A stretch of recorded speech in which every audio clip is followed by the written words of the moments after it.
Bismillahirrahmanirrahim. Assalamualaikum warahmatullahi wabarakatuh. Waalaikumsalam Waalaikumsalam warahmatullahi warahmatullahi wabarakatuh. wabarakatuh. Alhamdulillah wassalatu wassalamu ala Rasulillah wa ala alihi wa sahbihi wa mawalah. Amma ba'd.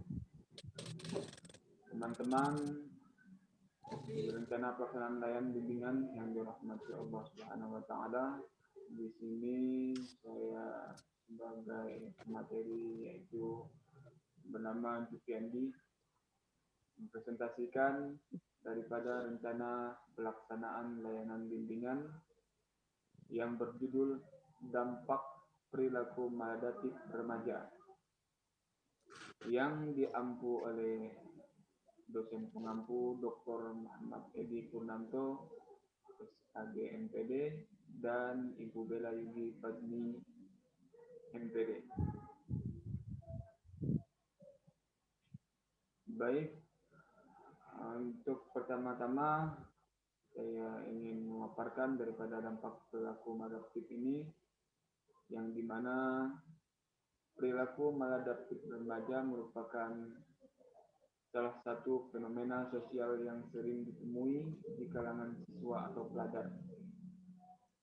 Kenapa fenomena ini pun dapat ditemui di berbagai negara termasuk Indonesia, Kalimantan Barat. Biasanya perilaku maladaptif remaja berkaitan dengan sikap atau tindakan menyimpang yang dilakukan oleh anak-anak usia remaja, baik dilakukan di lingkungan rumah, sekolah, maupun masyarakat yang lebih luas. Perilaku maladaptif remaja ini pun mempunyai bentuk yang bermacam-macam. Misalnya seperti tindakan membolos sekolah, sengaja mengambil uang atau barang milik orang lain tanpa izin, terlibat dalam geng sekolah yang bentrok dengan sekolah lain, merundung teman di sekolah, atau juga membohongi orang tua untuk hal yang melanggar norma-norma perilaku maladaptif. Selain itu, kenakalan bersifat parah juga dapat berupa tindakan merokok, mengkonsumsi minuman keras, dan seks bebas, hingga penyalahgunaan narkoba yang dilakukan oleh remaja. Teman-teman, beberapa tindakan perilaku maladaptif remaja yang sering terjadi di masyarakat tersebut menunjukkan bahwa remaja merupakan usia yang perlu diperhatikan, sebab di usia remaja adalah masa peralihan di mana anak beranjak menuju dewasa. Tentu, pada masa ini akan memuncul berbagai perubahan yang mengharuskan setiap anak beradaptasi dengan baik. Sehingga anak-anak perlu mendapatkan pendampingan dan pengawasan yang baik oleh orang tua, guru, juga masyarakat. Di sini tabel atau rencana pelaksanaan layanan RPL dampak perilaku maladaptif remaja sudah saya buat, yang dimana rencana pelaksanaan layanan ini bimbingan terhadap dampak perilaku maladaptif remaja yang merupakan unsur yang pertama komponen layanan dasar, ada bidang layanan pribadi. Kalau topik layanannya dampak perilaku maladaptif remaja. Kemudian fungsi layanan merupakan pemahaman yang daripada tujuan umum konseli tersebut dapat mengetahui bentuk atau jenis perilaku maladaptif remaja yang berdampak terhadap pribadi dan lingkungan serta berusaha untuk menghindarinya.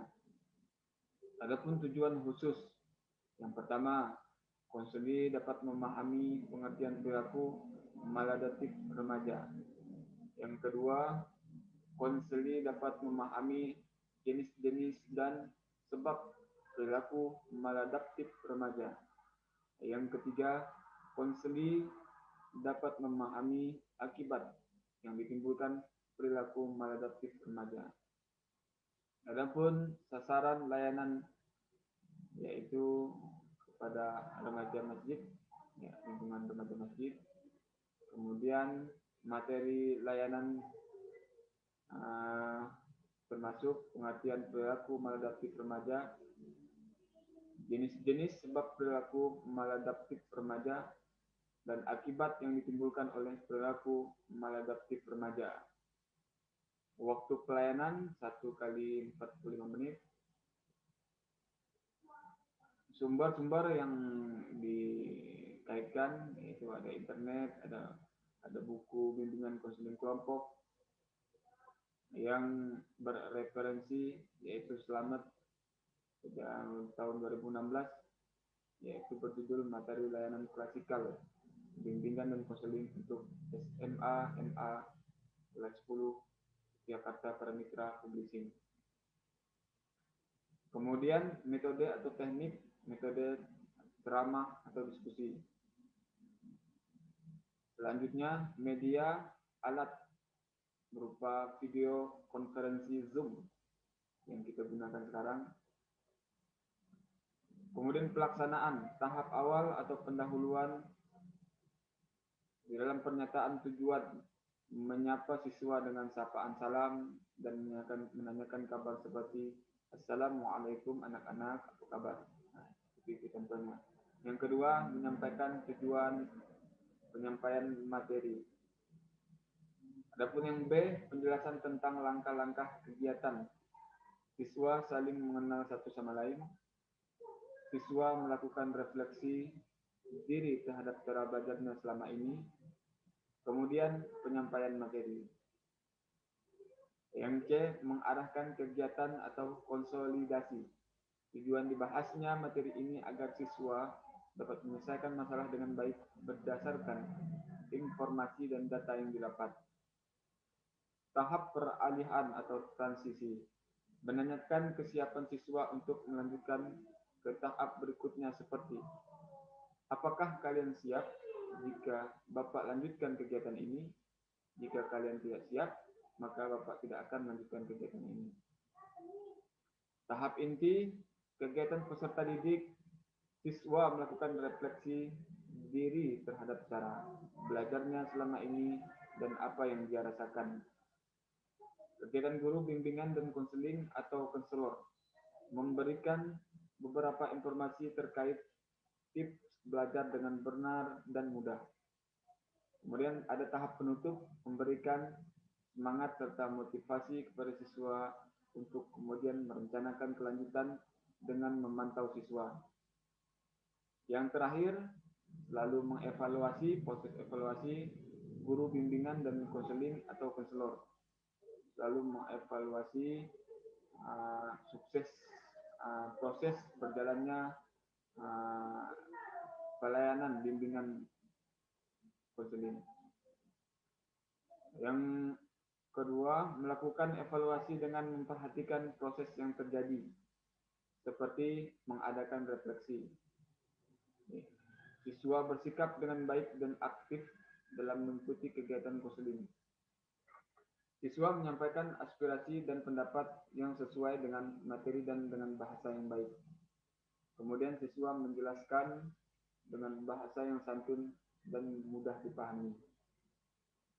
Kemudian evaluasi hasil. Evaluasi hasil setelah mengikuti pertemuan klasikal antara lain, merasakan suasana pertemuan yang menyenangkan, topik yang dibahas sangat penting, cara guru menyampaikan materi sangat mudah dipahami. Kegiatan yang diikuti, kegiatan yang memberikan ketertarikan dan mengundang seperti memberi hiburan untuk dapat selalu mengevaluasi hasil proses rencana pelayanan bimbingan.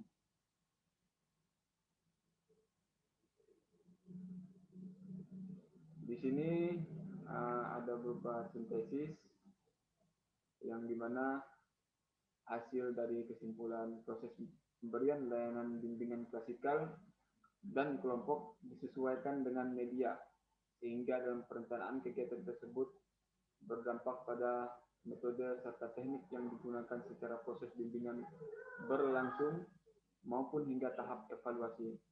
Kegiatan bimbingan klasikal dan kelompok pada umumnya memiliki tujuan yang sama.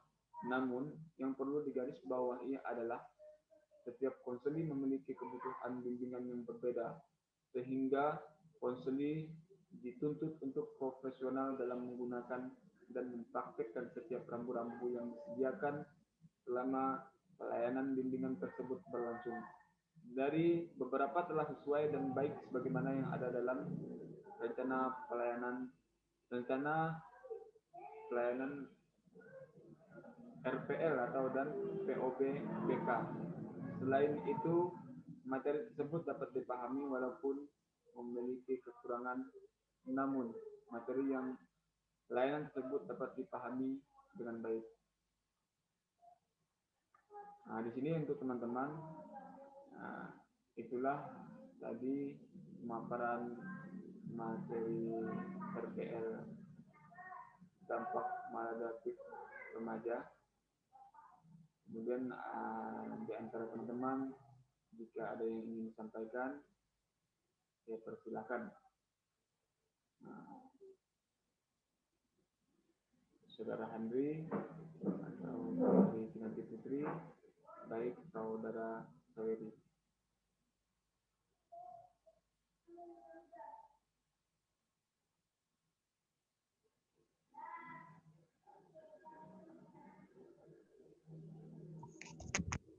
Saya tidak ada, Pak. Mungkin dari Kinanti mungkin. Kinanti. Iya. Apa ada yang ingin disampaikan tentang materi ini? Mungkin ada yang ingin ditanyakan. Silakan.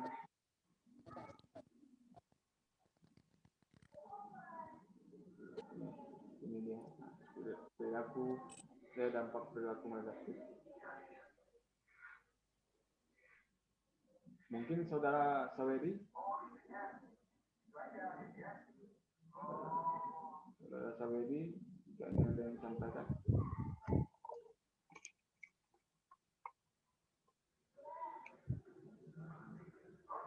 Baik, jika tidak ada, maka saya tutup rencana pelaksanaan layanan bimbingan ini dengan meminta dukungan kawan support kawan-kawan. Mudah-mudahan ini bermanfaat untuk teman-teman dan yang lainnya. Amin.